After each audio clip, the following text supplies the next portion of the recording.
पिछले 7 साल में काफ़ी बदलाव हुआ है। विजन है योगी सरकार का, जो योगी जी का, मुझे लगता है और अच्छा और बड़ा विजन है। हेल्थ केयर इंफ्रास्ट्रक्चर वो इम्प्रूव हो रहा है। पहले जो थे सिर्फ 6 नर्सिंग कॉलेज थे, अब 6 की जगह 23 नर्सिंग कॉलेज हो गए। आयुष्मान कार्ड बनाने में उत्तर प्रदेश सरकार इसमें नंबर 1 पे है। योगी जी ने खुद आगे आके, खुद रन क्षेत्र में आके कदम रखा, खुद आके उन्होंने लीड करा टीम को। हार्ड वर्किंग है वो, सुबह 4-5 बजे से 4 बजे से लेकर रात 11 बजे तक काम करते हैं। डेली रिव्यू करना, वीकली रिव्यू करना, मंथली रिव्यू मीटिंग करना, अकाउंटेबिलिटी क्रिएट करना और फील्ड में जाके देखना कि भाई कहाँ पे काम हो रहा नहीं हो। तो बहुत सारी चुनौतियाँ थी, उस चुनौतियाँ मुझे लगता है कि योगी जी का जो नेतृत्व था बहुत काम आया। नमस्कार, स्वागत है आपका हमारे इस खास पॉडकास्ट में। और आज हम बात करेंगे उत्तर प्रदेश सरकार की तमाम बड़ी योजनाओं में से एक योजना स्वास्थ्य को लेकर के है। विकास की कई योजनाएं अलग अलग राज्यों में वहाँ के मुख्यमंत्री चलाते हैं, लेकिन हालिया समय में जिस तरीके से उत्तर प्रदेश में स्वास्थ्य के तमाम कार्य किए गए और साथ ही स्वास्थ्य के तमाम जो आयाम हैं उनको लेकर मुख्यमंत्री जिस तरीके से आगे बढ़े हैं, उन पर चर्चा करने के लिए आज हमारे साथ मशहूर डॉक्टर होंगे, जिनसे हम उनका तारुफ आपसे करवाएंगे, उनका परिचय आपसे करवाएंगे। हमारे साथ मौजूद हैं डॉक्टर डी.के. गुप्ता। स्वागत उनका हमारे इस प्लेटफॉर्म में, हमारे इस पॉडकास्ट में। और मैं हूं आपके साथ प्रीति चौहान। हमारे साथ बच्चों के डॉक्टर हैं डॉक्टर डी.के. गुप्ता। आप बहुत बड़े पैनलिस्ट हैं और साथ ही आप गोल्ड मेडलिस्ट भी हैं, पब्लिक हेल्थ केयर एक्सपर्ट हैं, आप ऑथर हैं, साथ ही आप एमिनेंट स्पीकर भी हैं। डिफरेंट जो प्लेटफॉर्म्स हैं वहाँ पर आप हेल्थ केयर पर तमाम जो आपकी चीज़ें हैं आप फोकस करते हैं। Sir DK. जी, क्योंकि आपने सरकार के लिए कई योजनाओं में आप शामिल रहे हैं, साथ ही आपका जो हॉस्पिटल है फिलिक्स वो भी उत्तर प्रदेश में है। कई ऐसी चीज़ें हैं, क्योंकि स्वास्थ्य को लेकर के हम बहुत ज़्यादा आजकल कोविड के बाद बहुत सतर्क हैं। ऐसे में स्वास्थ्य पर बात करना मुझे लगता है कि आज की जनता के लिए एक ज़रूरत भी है और इसे हम प्रायोरिटी पर भी देखने लग गए हैं। आप डॉक्टर होकर के एज एन ह्यूमन बीइंग भी हैं, आप डॉक्टर भी हैं, आप नागरिक भी हैं इस देश के। कितना बदलाव आया है उत्तर प्रदेश में स्वास्थ्य सेवाओं में? सबसे पहले देखिए, अगर उत्तर प्रदेश की बात करते हैं तो उत्तर प्रदेश को हम कुछ साल पहले तक बीमारू प्रदेश बोलते थे। इसमें बिहार है, उत्तर प्रदेश है, उड़ीसा है, इस तरह के राज्य आते थे जहाँ पे शिक्षा और स्वास्थ्य की हालत बहुत बुरी होती थी।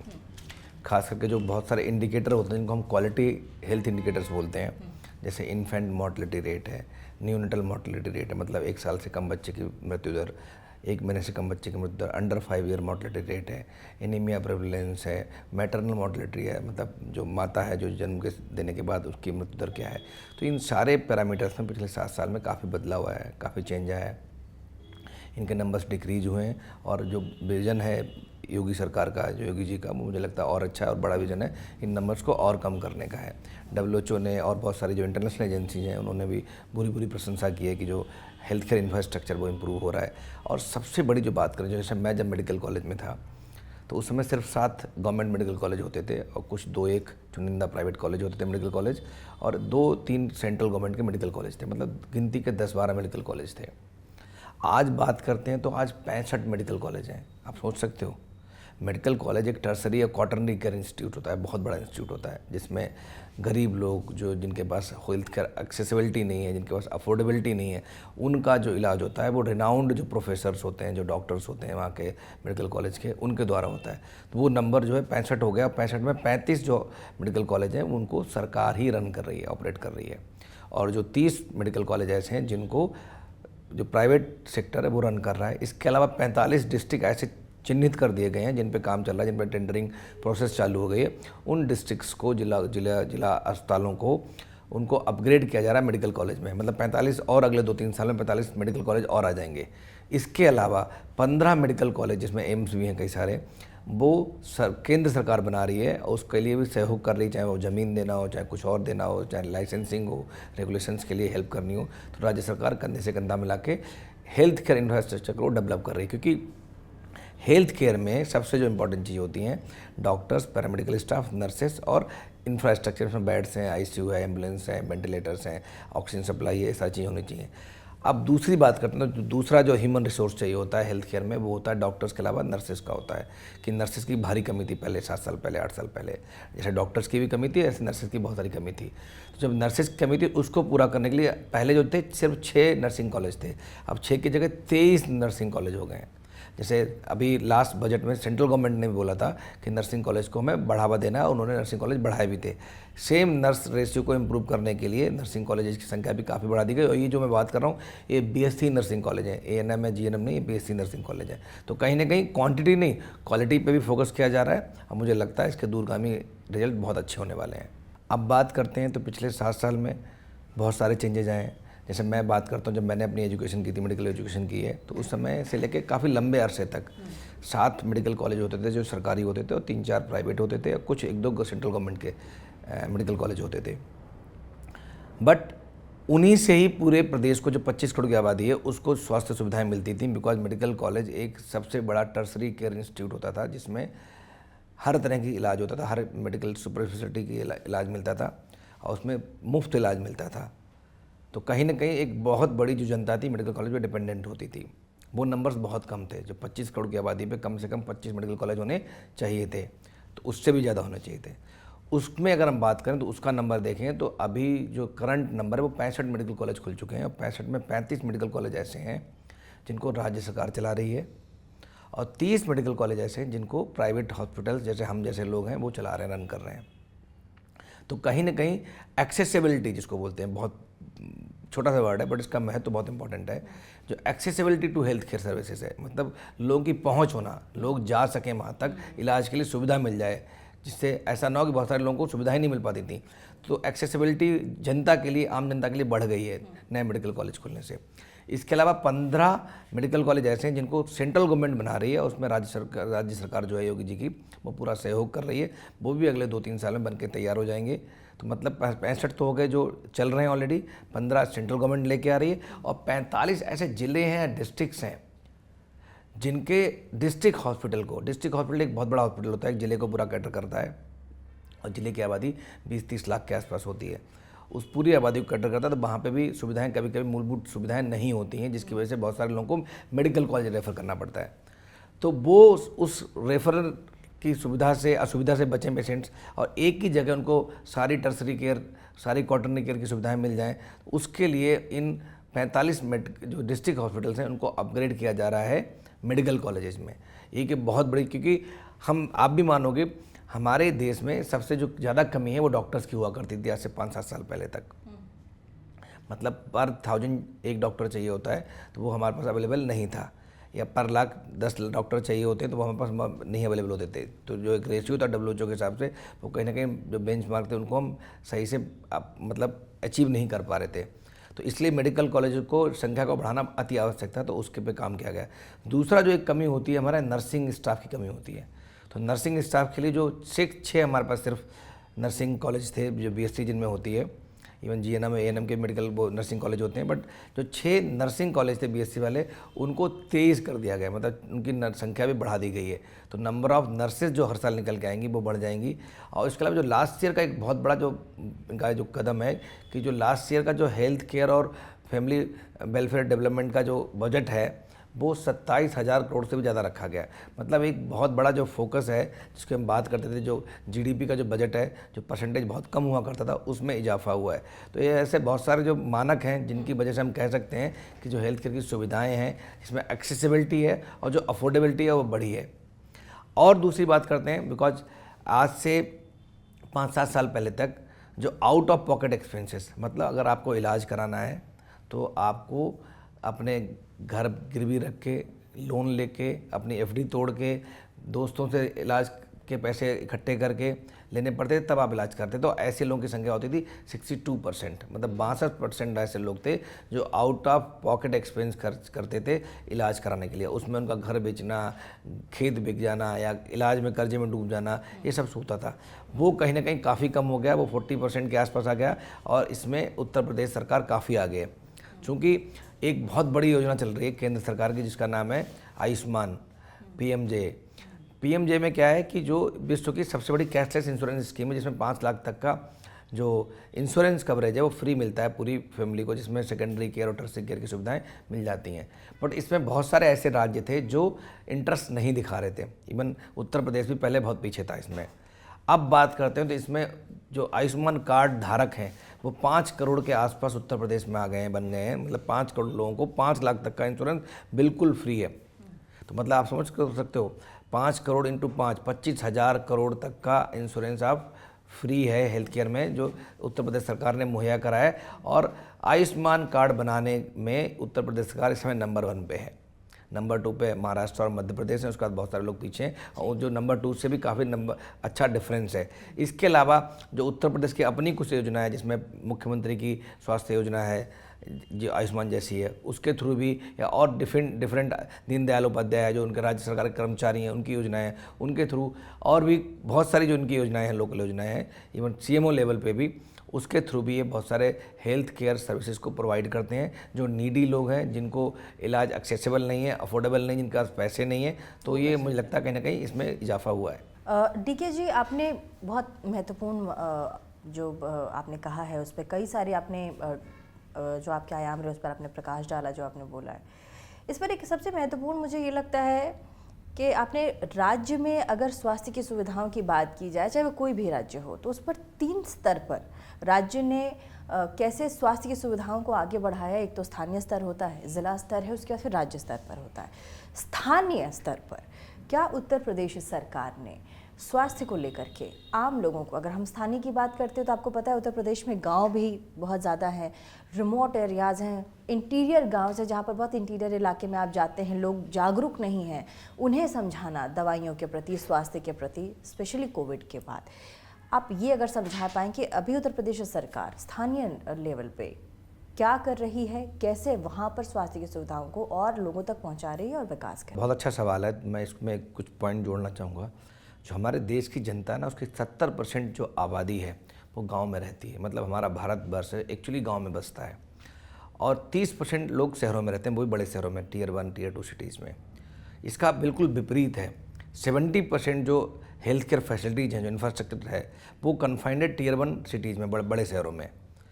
और 30% जहाँ पे आबादी 70% है, वहाँ पर सिर्फ 30% सुविधाएँ मिल पाती हैं। तो कहीं ना कहीं पैराडॉक्स है, मिसमैच है कि जहाँ पे ग्राहक है वहाँ पे आपके पास कोई चीज़ है नहीं जो उनको सर्विस प्रोवाइड कर सके, सेंटर्स नहीं है।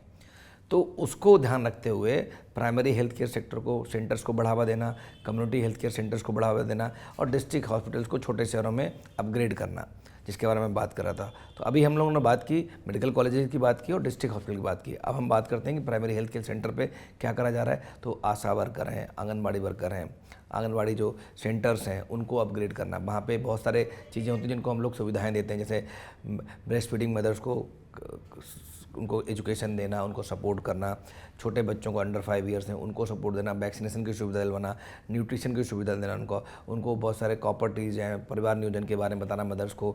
तो कहीं ना कहीं जो आंगनबाड़ीज़ थी उनको अपग्रेड किया गया। आंगनबाड़ी बिल्कुल आपके मोहल्ले में होती है, गली में होती है, तो हर माता बहन वहाँ पहुँच सकती है बिना समझा आसान होता है डॉक्टर्स के लिए, समझा पाना आसान होता है। उन्हीं के जो लोग होते हैं कम्युनिटी के, उन्हीं में से लोगों को चूज करते हैं, उन्हीं को आंगनबाड़ी वर्कर बनाया जाता है, और साथ में वो जो हेल्थ केयर डिपार्टमेंट उसे जोड़ दिया जाता है। तो वो एक उनकी ब्रांच जैसी होती है। उसी से ही वो घर के अंदर, घर के आसपास जो लोग, क्योंकि बहुत सारी महिलाएं दूर जा नहीं पाती, अपने घर से बाहर नहीं निकल पाती, उनके घर के पास जाके, घर के अंदर जाके उनको समझाना, किसके बारे में, हेल्थ केयर बीमारियों के बारे में बताना, कौन सी बीमारी, उनका प्रिवेंशन कैसे कर सकते हैं, हेल्थ केयर एजुकेशन देना बीमारियों के बारे में। इसके अलावा हाइजीन के बारे में बताना, न्यूट्रिशन के बारे में बताना, न्यूट्रिशन में कौन से पोषक तत्व होते हैं, प्लस न्यूट्रिशन की सप्लाई करना, इवन वैक्सीनेशन, टीकाकरण के बारे में बताना कि कौन से टीकाकरण किस बीमारियों का हो सकता है, किस टाइम पे करना चाहिए, कार्ड बनाना, उनका टीकाकरण में हेल्प करना। जो ब्रेस्ट फीडिंग मदर्स हैं उनको ब्रेस्ट फीडिंग के बारे में बताना कि क्यों ज़रूरी है, कितने टाइम तक करानी चाहिए, ब्रेस्ट फीडिंग जब बंद कर देते हैं 6 महीने बाद तब क्या करना चाहिए, और कब बंद करनी चाहिए, या कब वीनिंग ऑफ करना चाहिए, कॉम्प्लीमेंट्री फीडिंग कब स्टार्ट करनी चाहिए, परिवार नियोजन के क्या क्या साधन है, कि बिकॉज बहुत सारी माताओं बहनों को पता नहीं होता कि फैमिली प्लानिंग कैसे करते हैं, क्या साइड इफेक्ट्स हैं, कौन सा सेफ है। तो इन सब के बारे में जागरूकता फैलाना एक anganwadi worker plus primary health care centres हैं, जिसमें आशा वर्कर्स भी होती हैं, डॉक्टर्स होते हैं, नर्सेस होती हैं, जीएनएम एएनएम होती हैं, वो सब मिलके एक इकोसिस्टम क्रिएट कर रहे हैं रूरल इंडिया में, जहां एक्चुअली भारत बसता है, सो दैट कि सब लोग उस इकोसिस्टम के प्रतिभागी बने, सब लोग अपनी ज़रूरतों को पूरा करें। और हेल्थ केयर के बारे में जो अफोर्डेबिलिटी, मैंने कहा एक्सेसिबिलिटी है, अफोर्डेबिलिटी की तो बात ही नहीं इसमें, बिकॉज ये अफोर्डेबल इसलिए बिकॉज ये फ्री ऑफ कॉस्ट दी जा रही है उनको। एक्सेसिबिलिटी पहले हो नहीं पाती थी, पहले मैन पावर कम होती थी, डॉक्टर्स नहीं होते थे, स्टाफ नहीं होते थे। तो अब प्राइमरी हेल्थ केयर सेंटर जितने हैं, जो नॉर्मली ब्लॉक लेवल पे होते हैं, हर ब्लॉक लेवल पे एक प्राइमरी हेल्थ केयर सेंटर होता है, और तहसील के लेवल पे कम्युनिटी हेल्थ केयर सेंटर होता है जो थोड़ा बड़ा हॉस्पिटल होता है, और ज़िले पे एक डिस्ट्रिक्ट हॉस्पिटल होता है। तो वो उनकी संख्या बढ़ाई गई है। साथ में उनको मैन किया गया, मतलब पहले क्या होता था कि प्राइमरी हेल्थ केयर सेंटर तो है, आपने बहुत सारे पहले वीडियोज़ देखे होंगे कि वहाँ पे गाय बंधी हुई है, भैंस बंधी हुई है, लोग चारा कर रहे हैं, डॉक्टर गायब है वहाँ पे, फार्मासिस्ट दवाइयाँ दे रहा है, कॉम्प्लिकेशंस हो रहे हैं।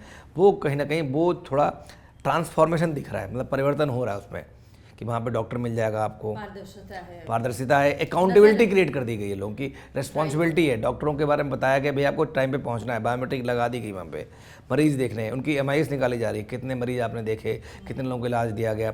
तो जब नंबर दिखने लगते हैं, डाटा दिखने लगते डॉक्टर साहब आप अस्पताल में नज़र आते हैं, आप ये कहना चाह रहे हैं? नर्सेज भी नज़र आते हैं उत्तर प्रदेश में भी फिलहाल।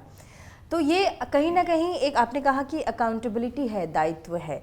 क्या आप ये भी कहेंगे कि उत्तर प्रदेश सरकार माननीय योगी आदित्यनाथ जी के मुख्यमंत्री बनने के बाद एक जो अपने काम के प्रति जो दायित्व है, अब उत्तर प्रदेश है तो डर भी कहेंगे कि आपको अब आप नहीं चाहते हुए भी आपको दायित्व लेना पड़ेगा, आपको आप डॉक्टर हैं तो आपको हॉस्पिटल में जाना पड़ेगा, मरीजों को देखना पड़ेगा, आप आज हाफ डे और फुल डे करके आप निकल नहीं सकते, आप ये कहेंगे? लीडर जो है ना, लीड बाय एग्जाम्पल करता है। और वो जब विश्व पूरा हमारा त्राहिमाम कर रहा था, जब कोविड की लहर चल रही थी और सेकेंड लहर और फर्स्ट लहर जब आई थी, और सेकेंड लहर में तो त्राहिमाम हर जगह हो गया था, इवन इंडिया में भी त्राहिमाम चल रहा था। उस समय कहीं ना कहीं जो मूलभूत सुविधाएं थी वो कमी थी, हमारा जो देश था तैयार नहीं था एक्चुअली, सही में इवन उत्तर प्रदेश भी तैयार नहीं था। जो मूलभूत सुविधाएं ढांचा थी वो उतना अच्छा नहीं था। हम अभी अपने आप को स्टेप अप कर रहे हैं, अपने आप को ग्रो कर रहे हैं, उसको और सुदृढ़ कर रहे हैं। बट कहीं ना कहीं जितनी बड़ी बीमारी थी उसके हिसाब से नंबर्स नहीं थे। बट जो लीडरशिप थी वो बहुत स्ट्रांग थी। जो योगी जी ने खुद आगे आके, खुद रण क्षेत्र में आके कदम रखा, खुद आके उन्होंने लीड करा टीम को, ड्रीम 11 टीम बनाई, हर जगह जाके गए, खाना कैसे बांटना है, क्वारंटाइन सेंटर कैसे बनने हैं, टेस्टिंग कैसे होनी है, स्क्रीनिंग कैसे होनी है, आइसोलेशन सेंटर्स कैसे बनने हैं, ट्रीटमेंट कैसे मिलना है, वैक्सीनेशन कितने लेवल पे हो रहा है, कैसे हो, हर चीज़ को कंट्रोल करना सेम ऑफिस से, डेली रिव्यू करना, वीकली रिव्यू करना, मंथली रिव्यू मीटिंग करना, अकाउंटेबिलिटी क्रिएट करना, और फील्ड में जाके देखना कि भाई कहाँ पे काम हो रहा नहीं हो रहा, जिसकी वजह से वैक्सीनेशन कवरेज बहुत अच्छा था। इसका हम बात करें उत्तर प्रदेश का, उत्तर प्रदेश में मॉर्टेलिटी रेट बहुत कम था, ना के बराबर था, अगर हम कंपेयर करते हैं भारतवर्ष के दूसरे प्रदेशों से भी, और इवन विश्व के बहुत सारे देशों से हम लोग बहुत आगे थे उत्तर प्रदेश की बात करें। और 25 करोड़ इतनी बड़ी आबादी का प्रदेश होना, मतलब दुनिया के कम से कम 50-60-100 देश ऐसे हैं जो इस हमसे कम आबादी के हैं, वो एक देश के बराबर था। तो एक देश के बराबर, उस समय हमारे पास जेनेटिक लैब नहीं होती थी, टेस्टिंग इतनी अच्छी से सुविधा नहीं हो, तो इतने कम टाइम पे सारी चीज़ें रैंप अप करना, और केवल हेल्थ केयर नहीं, तो उसमें हेल्थ केयर वाला अर्थव्यवस्था चरमरा गई थी, सब कुछ बंद हो गया था। प्रशासन को, बिकॉज लोग माइग्रेट कर रहे थे, माइग्रेशन की वजह से चांसेस था कि ये जो कोविड था बहुत बुरी तरह फैल सकता था, उसको मैनेज करना, जो ट्रांसपोर्ट था उसको मैनेज करना, तो बहुत सारी चुनौतियां थी। उस चुनौतियां मुझे लगता है कि योगी जी का जो नेतृत्व था बहुत काम आया उस समय प्रदेश के, और उस समय मुझे लगता है इसी की वजह से, बिकॉज उनकी जो लीडरशिप थी बहुत स्ट्रांग थी, उनका कमिटमेंट बहुत हाई था, उनका जो डेडिकेशन था बहुत इंपॉर्टेंट था। वो हार्ड वर्किंग है, वो सुबह 4-5 बजे से 4 बजे से लेकर रात के 11 बजे तक काम करते हैं। तो जब लीडर इस तरह से काम कर रहा होता है तो उनकी जो सेकेंड लाइन टीम होती है वो भी उसी तरह कमिटेड हो जाती है, डेडिकेट हो जाती है, और जो परकोलेट होती हैं चीज़ें, जो क्वालिटी हैं, जो कोर वैल्यूज हैं जो लीडर की, वो नीचे तक परकोलेट हो जाती हैं, चाहे वो ऑनेस्टी हो, इंटेग्रिटी हो, हार्डवर्क हो, डेडिकेशन हो, तो वो जाके कहीं ना कहीं मुझे लगता है वो लहर नीचे तक पहुँची।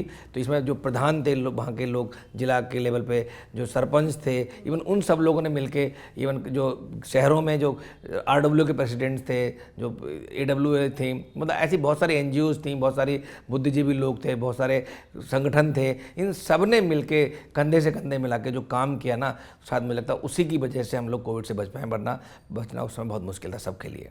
लेकिन मैं जानना चाहूँगी कि अभी एम्स को लेकर के जिस तरीके से आप देखिए गोरखपुर और रायबरेली में एम्स वहाँ पर बना और उसका संचालन किया जा रहा है, आपको क्या लगता है कि जो पेशेंट्स का जो लोड था पहले बाहर जो दिल्ली पर था हुआ करता था, या उत्तर प्रदेश में जो पुराने हॉस्पिटल्स थे, अच्छे हॉस्पिटल्स थे, उसमें जो लंबी लंबी लाइनें लगती थी, क्या एम्स के आ जाने के बाद उस भीड़ को बहुत इजीली डाइवर्ट किया जा सकता है बड़ी बीमारियों के लिए? देखिए, एम्स एक रेफरल हॉस्पिटल था पहले, मतलब इंडिया नहीं एशिया से लोग आते थे वहाँ दिखाने के लिए, और इंडिया के तो हर राज्य से दूर दराज से लोग आते थे। जब वो थक हार जाते थे तब उनको एक आशा दिखती थी कि एम्स दिल्ली जाना है, मेडिकल इंस्टीट्यूट जाना है, वहाँ दिखाना जाके।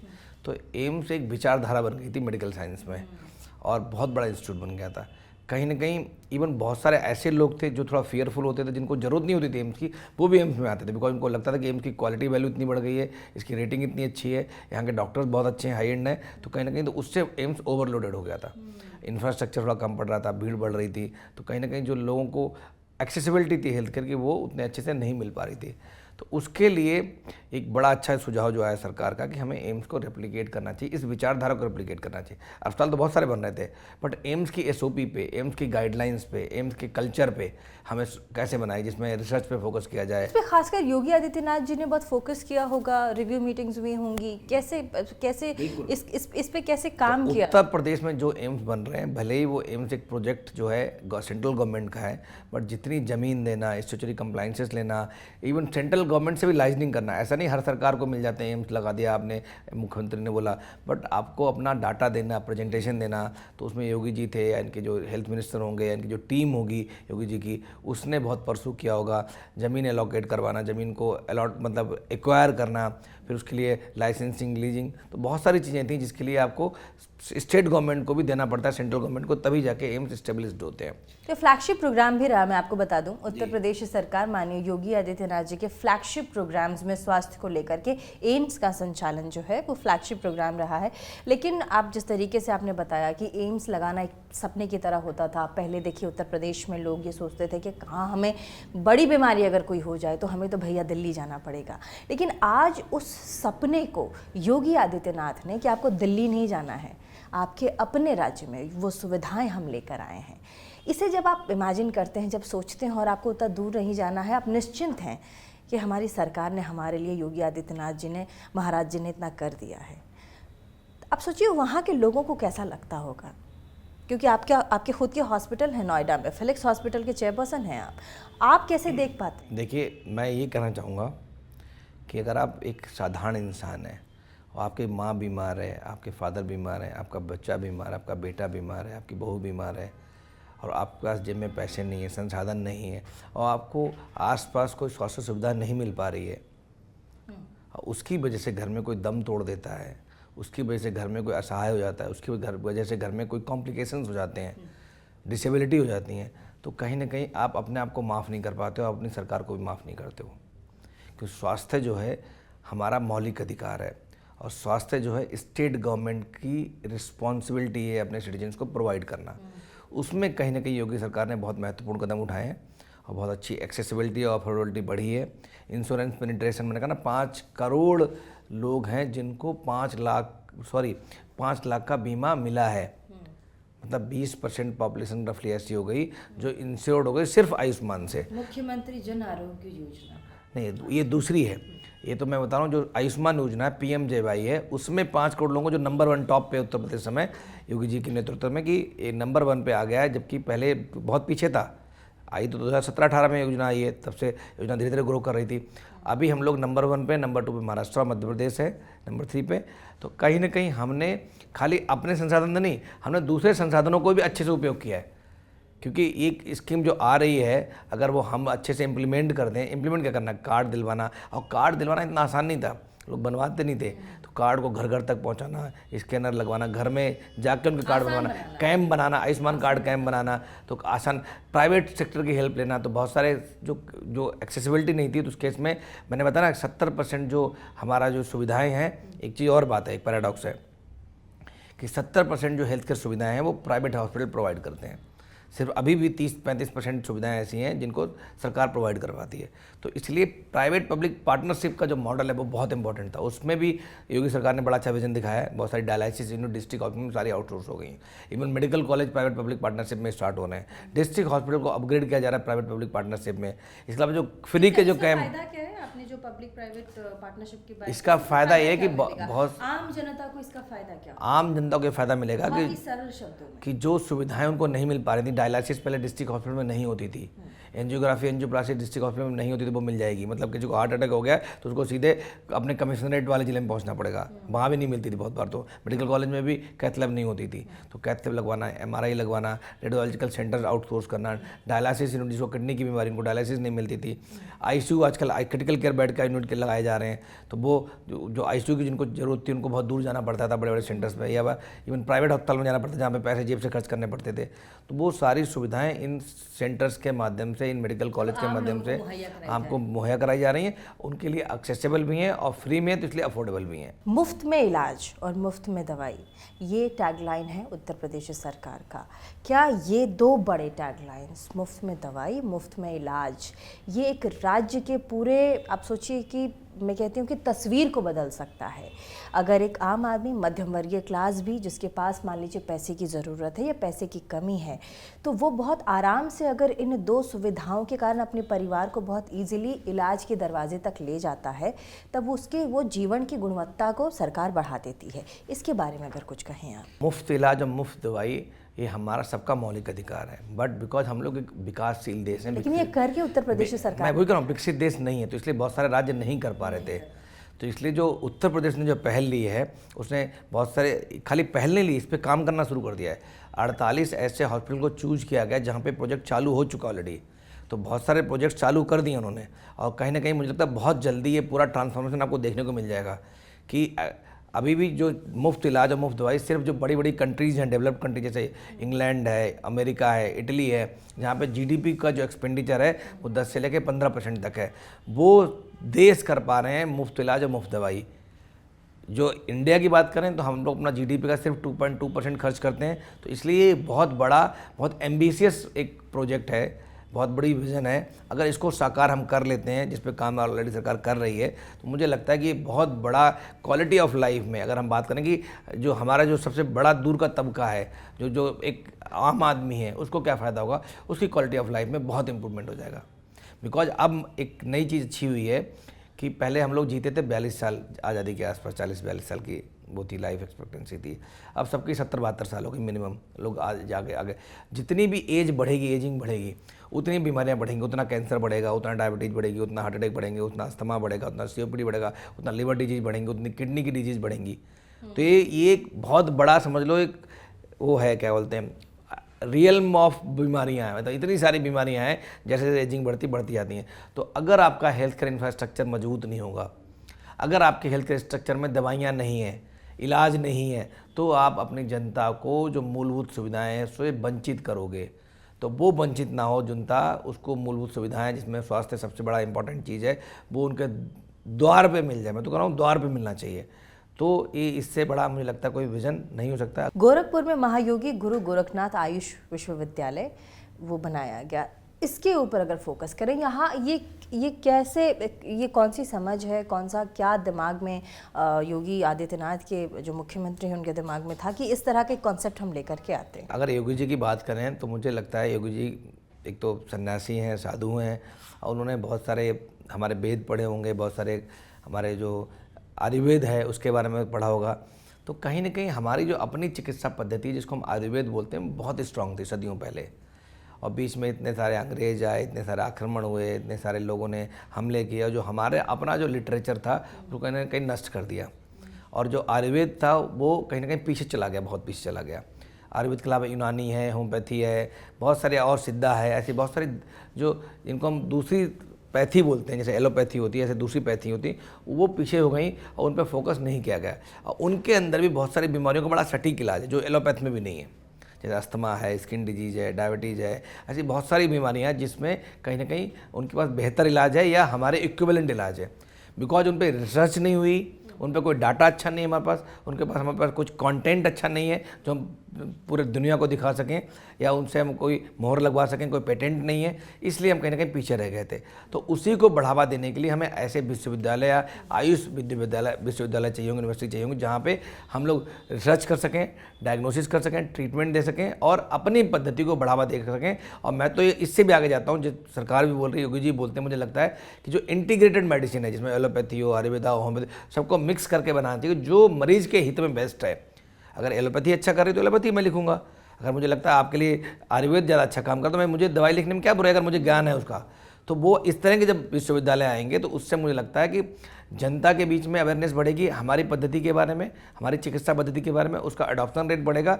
और जो बहुत सारे डॉक्टर्स हैं जो बिकॉज उनकी आयुर्वेदिक कॉलेजेस की स्थिति अच्छी नहीं थी, उस पर फोकस नहीं करते थे। में भी तो काढ़ा पीने के लिए कहा हाँ, सब आए नहीं आए, उसी पे आ गए।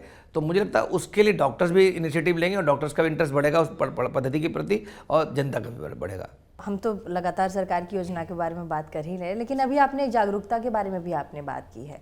आपने कहा कि अभी खुद पर ध्यान देना, अपने आपके शरीर में जो परिवर्तन हो रहे हैं, चाहे वो आपको डायबिटीज़ हो रहा हो, क्योंकि भाग दौड़ की ज़िंदगी हम सबकी है और ऐसे में अपना ख्याल रखना बहुत ज़रूरी हो जाता है। तो हमारे तमाम जितने दर्शक हैं इस पॉडकास्ट को देख रहे हैं, तो उनके लिए क्या सुबह एक्सरसाइज करना, दौड़ना, ये मैंडेटरी है क्या? ये दिन भर में कभी दूसरे टाइम में नहीं किया जा सकता? जो ऑफिस में काम करते हैं, ऑफिस वर्किंग लोग हैं, वो कैसे समय निकालें, कैसे मैनेज करें? देखिए, बहुत सारी स्टडीज आ गई हैं पोस्ट कोविड, तो बहुत सारी स्टडीज आई हैं जिसमें देखा गया है कि बहुत सारे लोग जो 30 साल के हैं, 35 साल, उनको हार्ट अटैक हो रहा है, कोलैप्स कर रहे हैं, डेथ हो रही है। बहुत सारे वीडियोज़ देखेंगे सोशल मीडिया पर, इलेक्ट्रॉनिक मीडिया पर आप लोगों ने। बहुत सारे ऐसे लोग हैं जिनको मेंटल हेल्थ की इशूज आ रहे हैं। डायबिटीज़ लोगों की, बहुत सारे लोगों की बढ़ गई बिकॉज उस समय स्टेरॉइड खाना पड़ा था, या कोविड के दौरान लोग घर के अंदर ही रहते, सेडेंटरी लाइफस्टाइल था, वॉक नहीं कर पाए, एक्सरसाइज नहीं कर पाए, बाहर घूम नहीं पाए। उसकी वजह से बहुत सारे लोगों को प्री डायबिटिक या डायबिटिक हो गई। तो कहीं ना कहीं बीमारियां पोस्ट कोविड बढ़ गई हैं और मेंटल हेल्थ भी बढ़ गया है। ठीक है, अगर आपको बीमार नहीं होना है, आप चाहते हो आप उम्र दराज ठीक रहें, मतलब आप कोई हेल्थ में इशूज ना रहें, अगर कोई चीज़ ऐसी चीज़ है जिसको करने से आप अपनी हेल्थ को स्वस्थ कर सकते हैं, अच्छा कर सकते हैं, तो वो है आप फिजिकल फिटनेस और मेंटल फिटनेस। उसको 360 डिग्री हेल्थ बोलते हैं कि आपकी मेंटल फिटनेस अच्छी होनी चाहिए, फिजिकल हेल्थ अच्छी होनी चाहिए, आपकी स्पिरिचुअल हेल्थ अच्छी होनी चाहिए, आपके अंदर सोशल हेल्थ अच्छी होनी चाहिए। आपकी जो 360 डिग्री अप्रोच है इसमें सेक्सुअल हेल्थ है। तो ये सारे पैरामीटर्स को देख के आपको काम करना चाहिए। उसमें सबसे इंपॉर्टेंट है इसमें मेंटल हेल्थ और दूसरा है फिजिकल हेल्थ। इसके लिए आपको रोज़ाना एटलीस्ट 30 से 40 मिनट कुछ एक्सरसाइज, लाइट एक्सरसाइज, चाहे वॉक हो, रनिंग हो, साइकिलिंग हो, योगा हो, या घर के अंदर कोई कार्डियो एक्सरसाइज हो, वो करनी चाहिए। अपने वेट को, BMI को कंट्रोल में रखना चाहिए। हेल्दी डाइट्स लेनी चाहिए जिसमें ग्रीन लीफी वेजिटेबल्स हैं, सीजनल फ्रूट्स हैं, एंटीऑक्सीडेंट्स हैं, वो लेने चाहिए आपको। रेगुलर हेल्थ चेकअप कराते रहना चाहिए जिससे कभी पता लग जाए आपको कहीं कोई बीमारी तो नहीं है। आजकल बहुत सारे लोगों को पता नहीं लगता कि उनको कार्डियक प्रॉब्लम है या डायबिटीज़ है, बट वो सडनली जब कोई टेस्ट होता है या कोलैप्स करते हैं तब पता लगता है। इसके अलावा नींद पूरी लेनी चाहिए। आजकल क्वालिटी ऑफ जो स्लीप है उस पर और ड्यूरेशन दोनों पे काम चल रहा है। लोग पहले कहते थे नहीं 4 घंटे 5 घंटे सो लो, क्वालिटी अच्छी, पर 6-7 घंटे से नींद कम लेना आजकल ठीक नहीं, बिकॉज इतनी कॉर्पोरेट लाइफ में स्ट्रेस बढ़ गया है कि अगर आप नींद पूरी सही से नहीं लेते तो आपको मेंटल हेल्थ आपकी बहुत तरह से सफ़र कर सकती है। आपको डिप्रेशन, एंजाइटी, पैल्पिटेशन, टेंट्रम या बहुत सारे ऐसी बीमारियां हो सकती हैं जो आपको बाद में दिक्कत कर सकती हैं। तो नींद अच्छे से लेनी है आपको। फ्लूइड इंटेक खूब बढ़ाना है, पानी खूब सारा पिए, बिकॉज किडनी ठीक रहेंगे, आपका बॉडी फ्लूइड ठीक रहेगा, क्योंकि हमारी बॉडी 70-80% पानी से बनी हुई, तो बॉडी का होम्योस्टेसिस अच्छा रहेगा। इसके अलावा हेल्थ हाइजीन पे फोकस करें। कोरोना में हम लोग सब कहते थे कोविड अप्रोप्रिएट बिहेवियर की बात करते हैं, बट अब सब लोग भूल गए हैं। हाथ धोने से 50 बीमारियाँ बचाई सकती हैं। टाइफाइड है, डायरिया है, डिसेंट्री है, गैस्ट्रोएंटेराइटिस है, हेपेटाइटिस है, जॉन्डिस है, ऐसी बहुत सारी बीमारियाँ सिर्फ हाथ धोने से। खांसते सीखते समय आपको मुंह पे हाथ रखने से या रुमाल रखने से बहुत सारी इन्फ्लुएंजा, निमोनिया या ट्यूबरकुलोसिस ऐसी बहुत सारी बीमारियाँ बचाई जा सकती हैं। तो नॉर्मल जो हेल्थ हाइजीन है उसको प्रैक्टिस करते रहना चाहिए। मेंटल हेल्थ को मजबूत करने के लिए स्पिरिचुअल, योगा, मेडिटेशन ये करना चाहिए। फिटनेस के लिए आपको एक्सरसाइज, वॉक, रनिंग और साइकिलिंग करनी चाहिए। ठीक है, इसके अलावा आपको इस सोशली, आजकल लोग सोशल मीडिया पर सारे लगे रहते हैं, टक टक टक टक टक। आप देखोगे पिक्चर हॉल में भी बैठे होंगे, मूवी जैसे ही इंटरवल होता है तो उस समय सबके फ़ोन खुल जाएंगे, सब वही स्क्रॉल कर रहे होंगे। घर के अंदर 4 दोस्त बैठे होंगे तो सोशल मीडिया ही देख रहे होंगे। तो कहीं ना कहीं मुझे लगता है सोशल मीडिया से अलावा सोशल फ्रेंड्स चाहिए आपको एक्चुअली, जिनसे आप मन की बात, उससे मेंटल हेल्थ बहुत स्ट्रांग हो जाती है। तो सोशली आप एक्टिव हों, नॉट थ्रू सोशल मीडिया, आप अपने फ्रेंड्स के थ्रू, सोशल रिलेशनशिप के थ्रू एक्टिव हों। हमारे पास कुछ डेटाज हैं जिसमें हम जानेंगे कि कैसे उत्तर प्रदेश सरकार अभी स्वास्थ्य की सेवाओं को बहुत बेहतर बनाने की कोशिश कर रही है। सबसे पहले MBBS में 3,988, PG में 1,747 नर्सिंग स्टाफ और साथ ही 7,000 उससे भी ज़्यादा पैरामेडिकल में 2000 सीटों में इजाफा किया गया है। क्या ये जो आंकड़े हैं ये इस ओर इशारा करते हैं कि वाकई में सरकार बहुत काम कर रही है? हमारा जो नंबर्स थे, जो नर्सेस के, डॉक्टर्स के, पैरामेडिकल स्टाफ के, वो कम थे। उसकी वजह से बहुत सारे मेडिकल कॉलेज में वैकेंसीज रहती थी। प्राइवेट अस्पतालों को भी स्टाफ मिलता नहीं था, डॉक्टर नहीं मिलते थे। और जो छोटे शहरों में तो डॉक्टर जाते ही नहीं थे, बिकॉज छोटे शहरों में मूलभूत सुविधाएँ नहीं थी और साथ में डॉक्टर्स की भारी कमी थी। तो उसकी वजह से जो हमारा गांव है, जो छोटे शहर हैं, उनमें सुविधाएं पूरी नहीं मिल पा रही थी, हेल्थ केयर एक्सेसिबल नहीं हो पा रही थी। जैसे मैंने बताया कि जो मेडिकल कॉलेज की संख्या 65 हो गई है, 45 को डिस्ट्रिक्ट हॉस्पिटल को अपग्रेड किया जा रहा है मेडिकल कॉलेज में। जो 6 बीएससी नर्सिंग कॉलेज थे वो 23 हो गए। तो इन्हीं नई इनिशिएटिव की वजह से सरकार की योगी जी के वो जो नंबर्स बढ़े हैं, जिसमें मेडिकल की एमबीबीएस सीट्स बढ़ी हों, एमडीएमएस की सीट्स बढ़ी हों, इवन डीएम और एमसीएच की सीट बढ़ा दी गई हैं, और नर्सिंग कॉलेजेस में नर्सेस की सीट बीएससी की स्पेशली वो बढ़ा दी गई। और बीएससी के जो स्कूल का जो कॉलेज है, बीएससी का नर्सिंग कॉलेज है, या जो मेडिकल कॉलेजेस हैं, उनका इंफ्रास्ट्रक्चर को भी बड़ा अच्छा मजबूत किया गया है। तो कहीं ना कहीं पहले वेंटिलेटर की शॉर्टेज होती थी, आईसीयू बेड्स की शॉर्टेज होती थी, बहुत सारी मशीन्स हैं, कैथ लैब है, सीटी है, एमआरआई, वो नॉर्मली नहीं मिल पाते थे। तो वो सुविधाएं भी मुझे लगता है बड़े अस्पतालों में समय मिलना आरंभ हो गई हैं। प्राइवेट अस्पताल की बात करें तो आप देखेंगे कोविड में उत्तर प्रदेश के अंदर जितने प्राइवेट हॉस्पिटल थे, खासकर दिल्ली एनसीआर के जो आसपास जो हॉस्पिटल जुड़े हुए हैं नोएडा में, उनमें कोविड के जो मरीज थे वो खाली उत्तर प्रदेश से नहीं आए। उत्तर प्रदेश से तो आया है, राजस्थान, हरियाणा, पंजाब, दिल्ली, आसपास जितने नेबरिंग स्टेट्स थे, वहाँ से लोग इलाज कराने आए। अब जेवर एयरपोर्ट खुल रहा है तो मेडिकल टूरिज्म को और बढ़ावा मिलेगा। तो योगी जी ने ऑलरेडी जो मेडिकल डिवाइस की जो एक बहुत बड़ा पार्क है, जो यमुना एक्सप्रेसवे में 350 एकड़ का, तो वहाँ पे मेडिकल डिवाइस पार्क बनाया जा रहा है। मतलब मेडिकल इंस्ट्रूमेंट इक्विपमेंट के लिए भी हमें बाहर से खरीदने की जरूरत नहीं पड़ेगी, वो भी अंदर ही मिल जाएंगे। मेडिकल कॉलेज तो ऑलरेडी जो सरकारी मेडिकल कॉलेज है बहुत इक्विप्ड हो रहे हैं, जैसे जिम्स है हमारे यहाँ नोएडा में, वहाँ पर CT, MRI, ICU सब कुछ है। अब वो किसी भी प्राइवेट हॉस्पिटल से कम नहीं है। तो ये सारी सुविधाओं को मुझे लगता है हेल्थ केयर में बढ़ावा मिल रहा है। और मुझे लगता है कि ऐसे ही हम चलते रहे तो योगी जी, मुझे लगता है अगर इसी विजन से चलते रहे तो हेल्थ केयर जो एक बहुत बड़ी समस्या होती थी कहीं ना कहीं, जो एक वो मुझे लगता है कि ट्रांसफॉर्म होके सबको एक्सेसिबल और सबको अफोर्डेबल रूप में मिल पाएगी। एक चीज़ मैं और बताना चाहूँगा कि मैं जब MD कर रहा था पीडियाट्रिक्स में, तो मेरी पोस्टिंग करी गई थी गोरखपुर मेडिकल कॉलेज में 3 महीने के लिए। और ना कि मेरी बल्कि हर मेडिकल कॉलेज से 2-2 बच्चे बुलाए जाते थे। जो रेजिडेंट डॉक्टर्स होते थे उनको गोरखपुर मेडिकल कॉलेज में इसलिए बुलाया जाता था कि वहाँ पे पेशेंट ओवरलोड बहुत सारा होता था। वहाँ पे जैपनीज इनकेफ्लाइटिस के बहुत सारे पेशेंट्स आते थे और मैंने खुद देखा कि वार्ड में एक बेड में 3-3, 4-4 मरीज होते थे और किस तरह से इलाज हो रहा था। मैं यकीनन बता रहा हूँ कि मैंने शायद वो दृश्य मैं अब दोबारा देखना नहीं चाहूँगा, सपने में भी देखना नहीं चाहूँगा। इस तरह की त्रहिमाम की स्थिति होती थी कि जीवन बचाना सामने निकल रहा होता था कोई व्यक्ति, और जीवन बचाना बड़ा मुश्किल हो रहा होता। क्वालिटी केयर की तो बात ही नहीं कर रहे थे कि क्वालिटी केयर क्या होती है। लोगों को केयर मिल जाए, ये बहुत बड़ी बात होती थी। तो कहीं ना कहीं जैपनीज इनकेफ्लाइटिस में जो वैक्सीनेशन की ड्राइव चलाई है सरकार ने, वो बहुत अच्छी थी। योगी सरकार ने जो जैपनीज इनकेफ्लाइटिस को कंट्रोल किया, इवन मैं तो कह रहा हूँ इसको एलिमिनेट और इरेडिकेट कर देना चाहिए हमेशा के लिए। तो उससे जो खाली उत्तर प्रदेश के जो पूर्वी डिस्ट्रिक्ट हैं उनको तो मिला ही मिला, बहुत सारा तोहफा मिला, या जीवन रक्षक एक प्रणाली मिल गई है, जीवन रक्षक एक उनको वैक्सीनेशन मिल गया है। उसके तो बहुत सारे बिहार और जो आसपास के इवन नेपाल जो लगा था वहाँ भी बहुत सारे पेशेंट होते थे, उन लोगों को भी ये सुविधा मिलने से, वैक्सीनेशन की सुविधा मिलने से जो जेई का इंसिडेंस रेट है, जैपनीज इनकेफ्लाइटिस का जो इंसिडेंस रेट है वो ना के बराबर आ गया है। और अगर 1-2 केस भी होते हैं तो उसके लिए जो अस्पताल हैं, जो मेडिकल कॉलेज है वहाँ पे, वो बहुत सुदृढ़ है। एक बात और जो कोविड के टाइम साथ आप सबने महसूस करी होगी, बिकॉज कोविड में सब लोग बंद हो गए तो बाहर नहीं निकल पा रहे थे, उसमें टेक्नोलॉजी का एक बहुत बड़ा रोल था। हेल्थ केयर में भी एक टेक्नोलॉजी का बहुत बड़ा रोल है। कोई भी मरीज व्यक्ति कोई भी घर पे रह के ही इलाज कराना चाहता है, वो चाहता नहीं मुझे अस्पताल में जाना पड़े। अस्पताल जाना किसी को भी पसंद नहीं है, लोग चाहते हैं घर पे ही सब सुविधाएं मिल जाएं। तो वो कब मिल सकती हैं, जब हम कुछ टेक्नोलॉजी का इस्तेमाल करें। तो हेल्थ केयर में प्राइवेट सेक्टर में ऐसी बहुत सारी टेक्नोलॉजी आती थी, आपने प्लेक्टो का नाम सुना होगा, मेडफाई,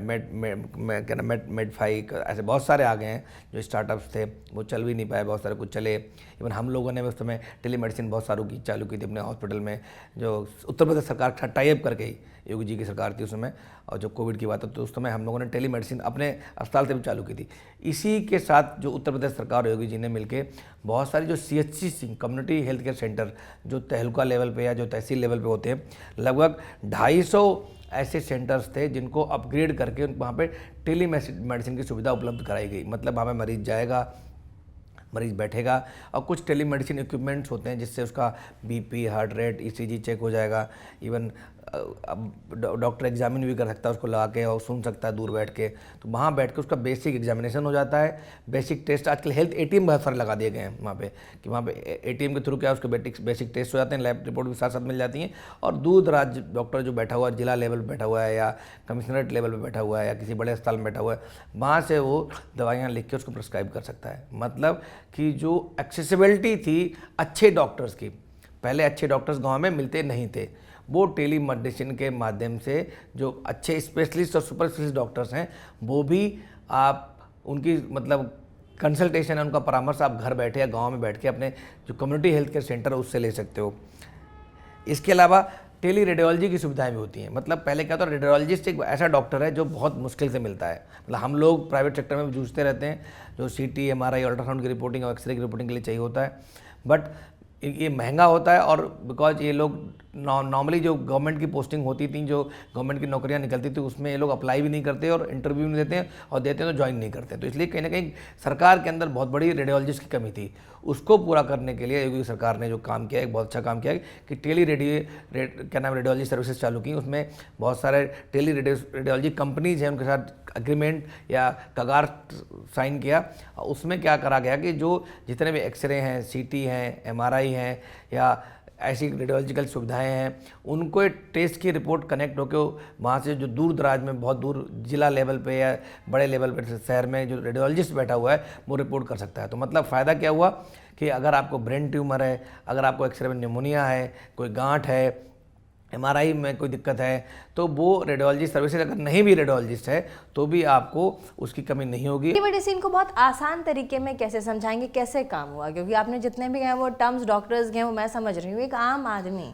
देखिए, मान लीजिए आप गांव से बिलोंग करती हैं, मान लीजिए अब प्रीति गांव में रहती है, घर में सुबह दोपहर शाम तक उसको खाना बनाना पड़ता है, बच्चों को स्कूल भेजना पड़ता है, ठीक है, और खेत पे भी जाना पड़ता है। इलाज के लिए बगल में CHC है, बट बीमारी इतनी बड़ी है कि CHC पे डॉक्टर ही नहीं है, या बीमारी इतनी बड़ी है CHC पे डॉक्टर तो है और उस पर वहाँ पे एक्सरे की मशीन है, बट एक्सरे भी हो गया वहाँ पे टेक्निक, पर उसकी रिपोर्ट नहीं आ पा रही है, तो इलाज तो होगा नहीं आपका, और इलाज नहीं होगा तो कॉम्प्लिकेशन होंगे, डेथ होगी या सीरियस कॉम्प्लिकेशन होंगे, उसके साइड इफेक्ट्स होंगे बहुत सारे। तो ये एक गैप था, मतलब हेल्थ केयर सर्विस में गैप था कि बिकॉज ऑफ जो रेडियोलॉजिस्ट है, जो मेन जो डॉक्टर है, जो जिसकी रिपोर्ट चाहिए वो दूर बैठा हुआ था, तो उसको टेक्नोलॉजी के थ्रू हमने कनेक्ट, उसको पैक्स बोलते हैं, उसे कनेक्ट कर दिया CHC को एक बड़े सेंटर से जहाँ पे रेडियोलॉजिस्ट बैठे हुए हैं। वो वहाँ से रेडियोलॉजी की रिपोर्ट टाइप करते हैं, देखते हैं, वो सारा व्यू जो एक्सरे किया है वो उनको वहाँ दिख जाता है, उसकी रिपोर्ट बना के तुरंत भेज देते हैं। जो CHC पे डॉक्टर बैठा हुआ है या PHC पे डॉक्टर बैठा है वो इनेबल्ड हो जाता है, वो एम्पावर्ड हो जाता है कि उसको रिपोर्ट मिल गई कि अगर मुझे पता लग गया कि एक्सरे में निमोनिया, आपको खांसी आ रही थी 5 दिन से और एक्सरे में निमोनिया निकला है, तो मैं एंटीबायोटिक दूंगा, आपकी निमोनिया ठीक हो जाएगा। बट आपको खांसी आ रही है और मुझे एक्सरे मैं कर भी नहीं पा रहा हूँ, और कर पा रहा हूँ तो मुझे एक्सरे की रिपोर्ट नहीं मिल रही है, तो मैं क्या जाऊँगा, अपंग हो जाऊँगा कि दवाई लिखने में, या मैं दवाई लिखूंगा तो बिल्कुल सटीक दवाई नहीं लिख पाऊंगा।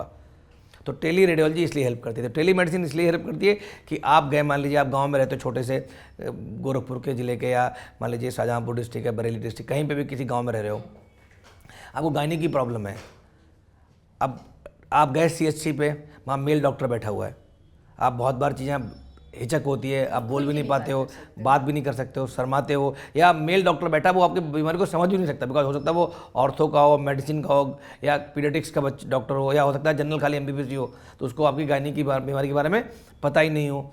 तो उसके लिए टेली मेडिसिन एक बहुत अचूक बाण है।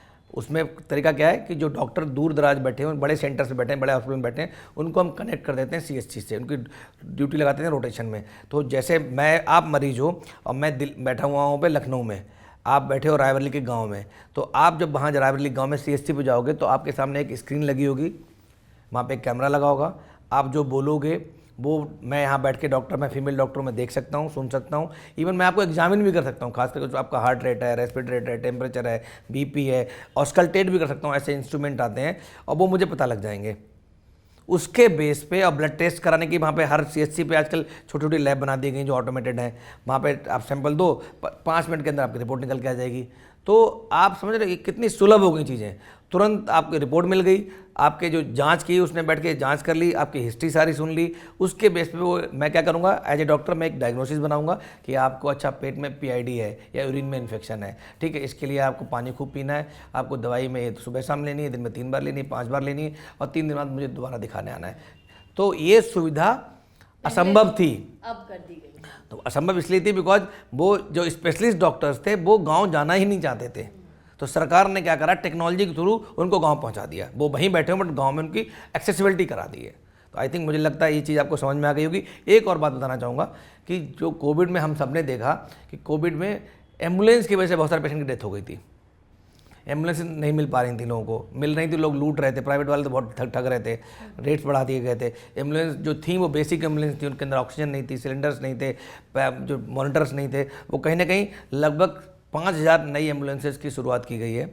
वो बहुत अच्छा कदम है। अगर कभी अब कोविड जैसा भगवान न करे कभी महामारी हमारे देश में आए, लेकिन अगर कभी ऐसा मौका वापस आता है और हम इस तरह की बड़ी बीमारी से अगर जूझते हैं, तो क्या उत्तर प्रदेश तैयार है उस बीमारी को झेलने? बिल्कुल तैयार है, बट हमें लगता है कुछ कदम और आगे बढ़ाने हैं। बट हमने उस रास्ते पे जा रहे हैं जहाँ पे कोविड या कोविड जैसी कोई बीमारी आती है तो उसको हम टैकल करने के लिए सक्षम है। बहुत बहुत शुक्रिया डॉक्टर डी.के. गुप्ता जी, आपने बहुत महत्वपूर्ण बात की। साथ ही प्रदेश में किस तरीके से माननीय योगी आदित्यनाथ जी के प्रदेश में किस तरीके से सपने अब साकार हो रहे हैं, इस इंटरव्यू के माध्यम से आप जरूर समझ पाएंगे।